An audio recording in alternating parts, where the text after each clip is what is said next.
A urina e o milagre. Manaus, maio de 2018. Sol fraco, aquele que não queima, mas suja a pele de umidade. A Avenida Brasil fervilhava com o cheiro de tucumã assado, o barulho dos ônibus lotados e o sertanejo universitário escapando das caixas de som dos botecos. Eu, Damião Ribeiro, 32 anos, cozinheiro do restaurante do Peixe Frito, tinha acabado de sair do serviço, com as mãos ainda cheirando a pirarucu de casaca e o bolso rasgado pela faca que quase levou meu dedo no almoço. Não era um dia ruim. Ainda. A revolta. Tudo começou quando Zé Maria, dono do restaurante, me chamou no canto da cozinha, perto do fogão a lenha que mais parecia um dragão dormindo. Damião, meu irmão, tu tá sabendo que a prefeitura vai fechar a gente por causa da foz, da licença sanitária, né? Que foz? Eu quase deixei escapar, mas me segurei. Licença? Mas a gente sempre pagou o Lico, o fiscal. O Lico tá preso, rapaz. Pegaram ele mais meia dúzia num esquema de propina. Agora vem uns caras novos, uns cabeça de bagre que não conhecem nem o cheiro de tambaqui frito. Se a gente não arrumar os papéis em uma semana, eles lacram a porta. Uma semana. Uma porra de uma semana. Eu saí do restaurante com a cabeça fervendo. Não era só o emprego, era minha vida.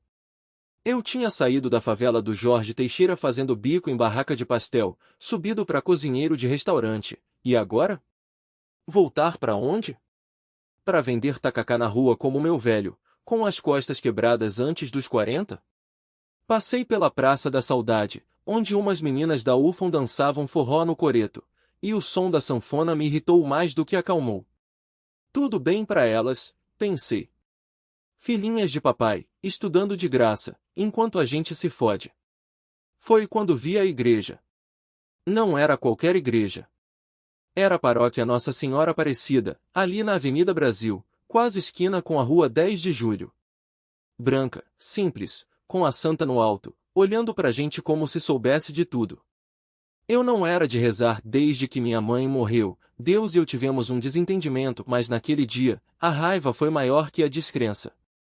Entre no banheiro dos fundos da igreja, aquele que os fiéis usam quando não aguentam mais o sermão do padre. Não tinha ninguém. Só eu, o cheiro de água sanitária e a imagem de Nossa Senhora pendurada na parede, pequena, de plástico, como se fosse um enfeite de camelô. Tu não faz nada por ninguém, é? Falei baixo, mas com ódio. Tu só fica aí, bonitinha, enquanto a gente se lasca. E então fiz o que nenhum homem em sã consciência faria. Abaixei o zíper e urinei no pé da santinha. Não foi um jato forte, não.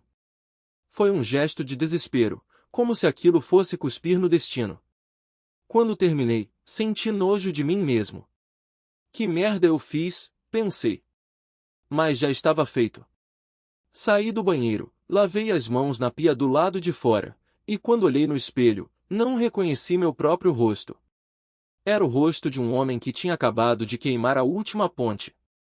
2. O castigo. Naquela noite, sonhei com água. Não era um rio, não era chuva. Era uma enxurrada, suja, arrastando tudo, panelas, facas, meu uniforme de cozinheiro, até o fogão a lenha do Zé Maria. E no meio daquilo, uma mão branca, delicada, puxando algo para fora da lama. Não vi o que era. Acordei suado, com a boca amarga. Deve ser a janta, pensei.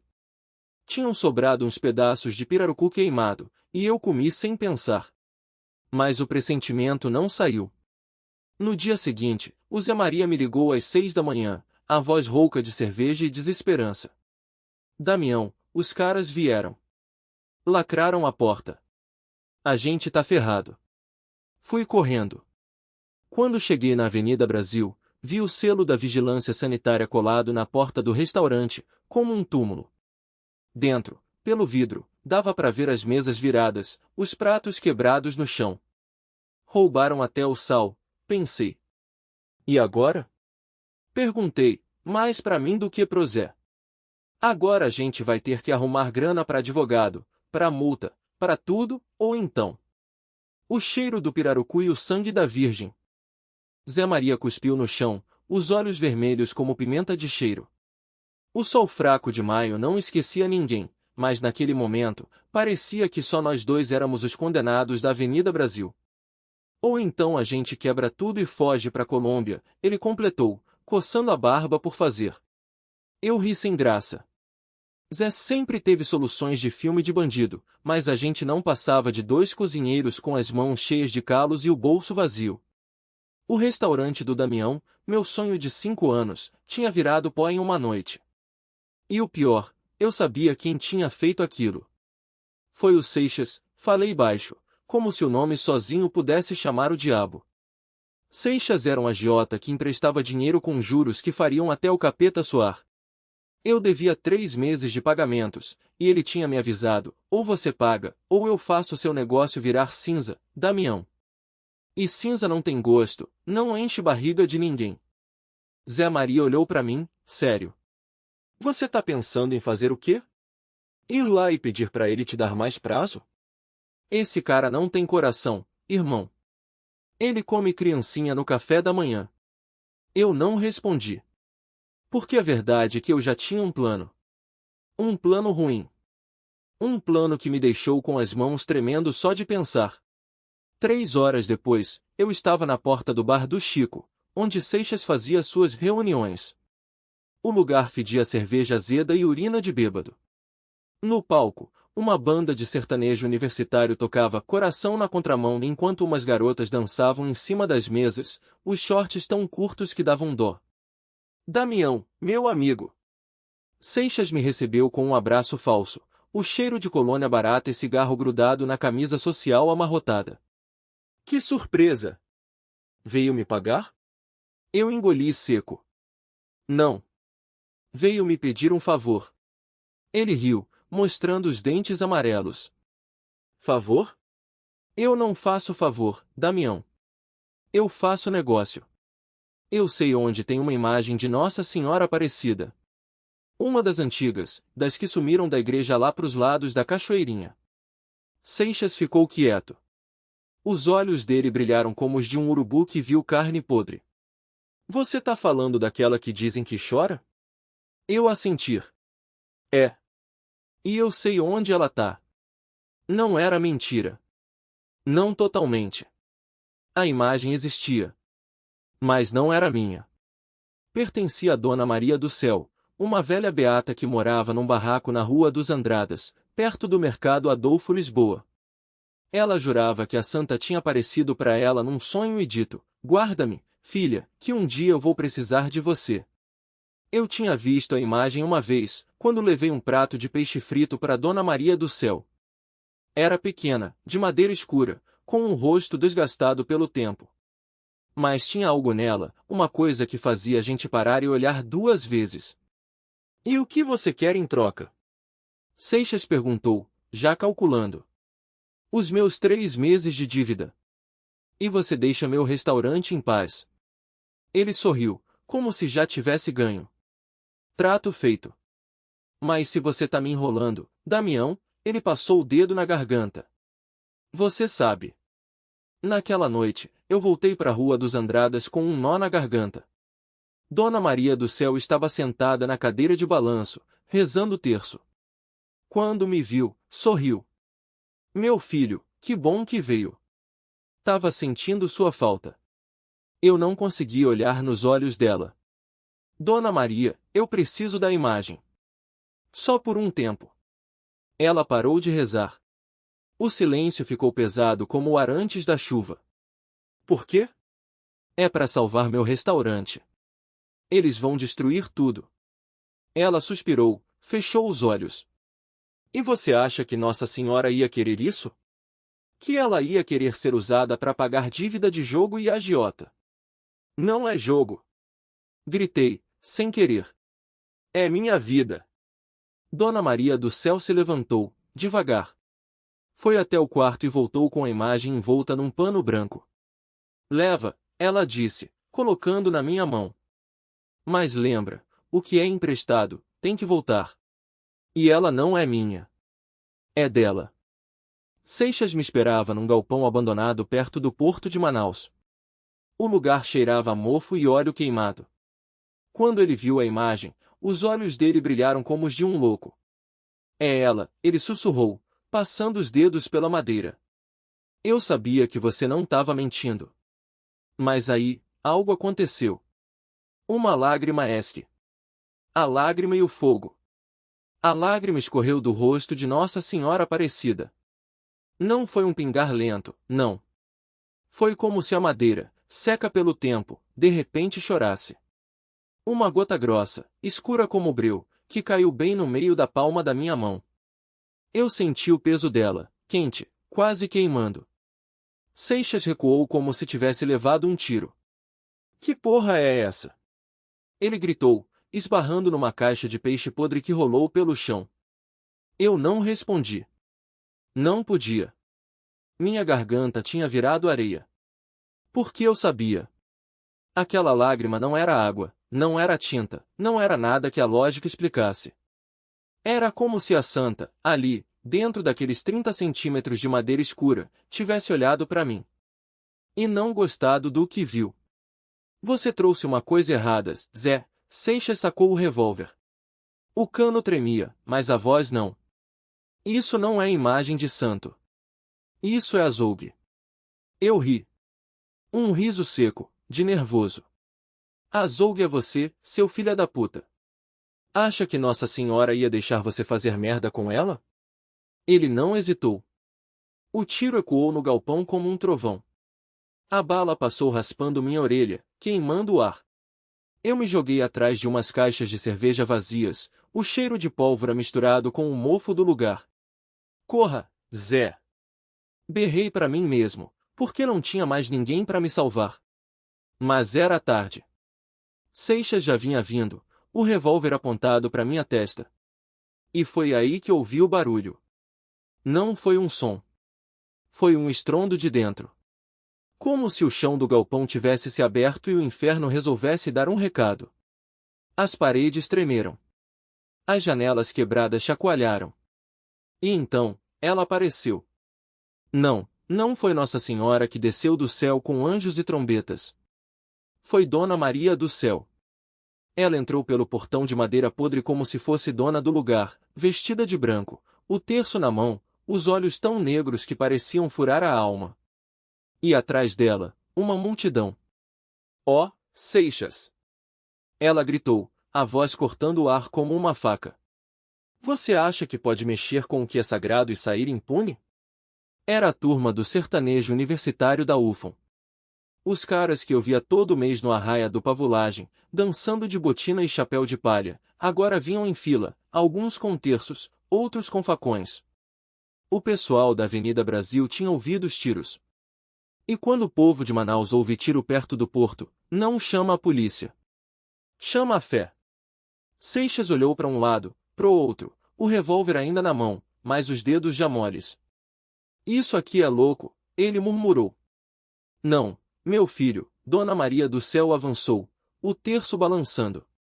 Isso aqui é justiça. E então, a imagem de Nossa Senhora brilhou. Não foi um clarão. Foi como se a madeira, de repente, respirasse. Um fio de luz dourada escapou das rachaduras, envolvendo a lágrima negra que ainda estava na minha mão. E quando aquele brilho tocou o chão, o galpão inteiro tremeu. Seixas soltou o revólver como se tivesse queimado os dedos. Caiu de joelhos. Me perdoa, mãe. Ele chorou, e não era encenação. Era medo. Medo de verdade. Eu também caí. Não de joelhos, não. Caí sentado, porque as pernas não aguentaram. A lágrima na minha mão tinha sumido. No lugar dela, uma marca em forma de cruz, queimada na pele, como uma tatuagem que eu não tinha feito. Dona Maria do Céu pegou a imagem de volta, enrolou-a no pano branco e me olhou. Você tá perdoado, Zé. Mas a dívida não é só com Seixas. É com você mesmo. 3 dias depois, eu estava na cozinha do restaurante do Peixe, descascando mandioca para fazer um tacacá que ia deixar todo mundo de boca aberta. O sol fraco de maio batia na janela, e o rádio tocava Gustavo Lima bem baixinho, para não atrapalhar o serviço. O Seixas tinha sumido. Diziam que tinha pegado um barco para Belém, com medo de que a imagem o perseguisse. Dona Maria do Céu não falou mais no assunto. Só me deu um abraço apertado e disse: "A santa escolhe os seus caminhos. E o teu não é por aí, não." Eu não entendi na hora. Mas entendi quando, naquela noite, o cheiro do perdão. O dono do restaurante do Peixe entrou na cozinha como um furacão, batendo a porta de tela com tanta força que o quadro de Nossa Senhora Aparecida pendurado na parede balançou. Era o seu Bento, um homem gordo, de bigode espesso e voz de trovoada, que só usava a camisa social quando ia cobrar dívida ou xingar funcionário. "Zé Maria!" berrou, apontando um dedo grosso para mim. "Onde cê tá com a cabeça, rapaz? O cliente tá reclamando que o pirarucu tá duro que nem sola de botina." Eu engoli seco. O pirarucu tava duro mesmo. Tinha deixado no fogo 10 minutos a mais enquanto pensava naqueles olhos da santa, naqueles dedos finos enrolando o pano sujo de "e merda", não ia pensar nisso agora. "Desculpa, patrão. Já refazo." Peguei outra posta da geladeira, mas ele me segurou pelo braço. "Não é só o peixe, Zé. É você." Baixou a voz, mas o tom era mais cortante. "Desde quando você chegou aqui, cê é o melhor cozinheiro que eu já tive. Mas esses dias, cê tá distraidão. Parece que tá vendo fantasma." Eu quase ri. Se ele soubesse. "É coisa da minha cabeça, patrão. Não vai acontecer de novo." Ele me solitou, coçando a barba por baixo do queixo. "Olha, amanhã tem o Arraial do Boto, na Praça da Saudade.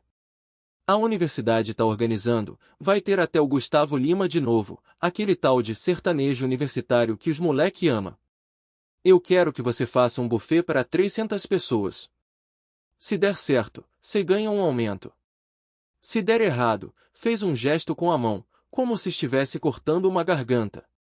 Saí do restaurante com a cabeça latejando. A Avenida Brasil estava cheia, o cheiro de gasolina dos ônibus se misturando com o perfume doce das mangueiras em flor. Passei pela banca do seu Chico, que vendia CD pirata e sempre me chamava de chefe por causa dos meus temperos. "E aí, Zé? Tá com cara de quem comeu e não gostou." Ele riu, mostrando os dentes de ouro. "Tô ferrado, seu Chico. Preciso de um milagre." "Milagre?" Ele apontou para cima. "Aí em cima só tem sol e calor. Mas se precisar de macumba, minha prima faz um trabalho com pato preto que..." "Não é isso." Cortei, já imaginando a cara da santa se ouvisse aquilo. Caminhei até o porto de Manaus, onde as águas barrentas do Rio Negro encontravam os Solimões. Sentado num banco de madeira, tirei o boné e passei a mão no cabelo suado. 3 dias atrás, eu tinha xingado Deus, cuspido no chão da igreja, mijado nos pés da santa. E ela tinha me perdoado. Mas o perdão não tirava a vergonha. Não apagava o fato de que eu ainda devia alguma coisa. Não só pro Seixas, não só pra mim. Pra alguém. Psiu.